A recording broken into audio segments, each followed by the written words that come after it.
रत्नागिरी जिल्ह्यातील देवरुख नगरपंचायत निवडणूक अत्यंत रंगतदार ठरली। गेली 3 वर्ष नगरपंचायतीत एकत्र असलेले शिवसेना भाजप एकमेकांसमोर उभे ठाकले। शिवसेनेनं नगराध्यक्षपदासाठी बंड्या बोरूकर यांचं नाव निश्चित केलं होतं, पण बोरूकरांच्या नावाला भाजपचा विरोध होता। पण तरी देखील शिवसेना बोरूकरांच्या नावावर ठाम राहिल्यानं अखेर भाजपनं राष्ट्रवादी आणि अन्य पक्षांशी संपर्क साधत शिवसेनेला अल्पमतात आणलं।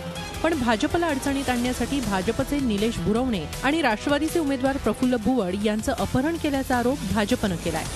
आज आमचे निलेश भुरवणे यांना शिवसेनेच्या बोरुलकर आणि त्यांच्या अन्य सहकाऱ्यांनी पहाटे 4 वाजता पूर्णगड इथून किडनॅप केलेलं आहे आणि त्यामुळे या सगळ्या निवडणुकीला एक दहशतवादाचं सावट या शिवसेनेच्या गुंड प्रवृत्तीच्या उमेदवारामुळे लागलेला आहे आणि देवरुख शहराला गालबोट लागलेला आहे। अपहरण नाट्यामुळे कोकणात गेल्या काही काळापासून ताणले गेलेले शिवसेना भाजप संबंध अधिकच ताणले गेले।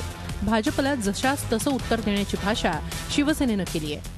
भारतीय जनता पक्षाने शिवसेनेच्या लोकांचा विश्वासघात केलेला आहे। होणाऱ्या पोटनिवडणुकीमध्ये सुद्धा शिवसेनेने प्रस्ताव दिला होता की 2 तुम्हाला 2 आम्हाला, तोही प्रस्ताव त्याने धुडकाळून त्या ठिकाणी युती न करता निवडणुकीला सामोरं गेलेला आहोत।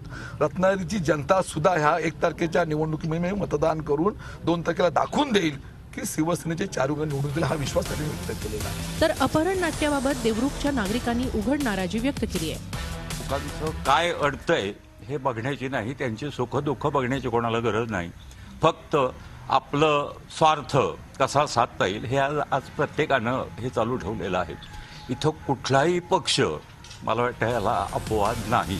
नगराध्यक्षपदी भाजपचाच उमेदवार विराजमान झालाय, पण शिवसेना भाजपच्या संघर्षात राजकीय वातावरण मात्र कलुषित झालंय।